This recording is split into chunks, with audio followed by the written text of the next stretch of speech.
Brace Lord. இன்னைக்கு ஏசப்பா உங்களை பார்த்து சொல்கிற வார்த்தை என்ன அப்படின்னா, வானத்தையும் பூமியும் உண்டாக்கின கர்த்தரிடத்திலிருந்து எனக்கு ஒத்தாசை வரும். ஆமீன். வானத்தையும் பூமியும் உண்டாக்கின கர்த்தரிடத்திலிருந்து எனக்கு ஒத்தாசை வரும். அதனால் நான் பயப்பட மாட்டேன். இன்றைக்கி உங்களுக்கு ஏதோ ஒரு உதவி தேவையாக இருக்குது, ஒரு ஒத்தாசை தேவை. யார் தருவாங்க, யார் உதவி செய்வாங்க, கலங்கி நிற்கிறீங்களா? யார் இடத்துல கேட்க முடியும்னு கலங்கி நிற்கிறீங்க? அவரை நோக்கி பாருங்க. அவரிடத்திலிருந்து ஒத்தாசை வரும். எங்கே இருந்து யார் மூலமாக உதவி வரும்னு தெரியாது, ஆனால் ஏற்ற நேரத்தில் ஒத்தாசை அனுப்புவார். உங்களுக்கு உதவி வரும், ஒத்தாசை வரும். அதை விசுவாசிங்க. அவரை நோக்கி கூப்பிடுங்க. கூப்பிடுறீங்களா?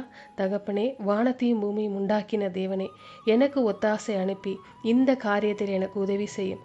ஒரு அற்புதத்தை எதிர்பார்த்து ஜெபிக்கிறேன். இயேசுவின் நாமத்தில் ஜெபிக்கிறேன் பிதாவே. ஆமீன். God bless you.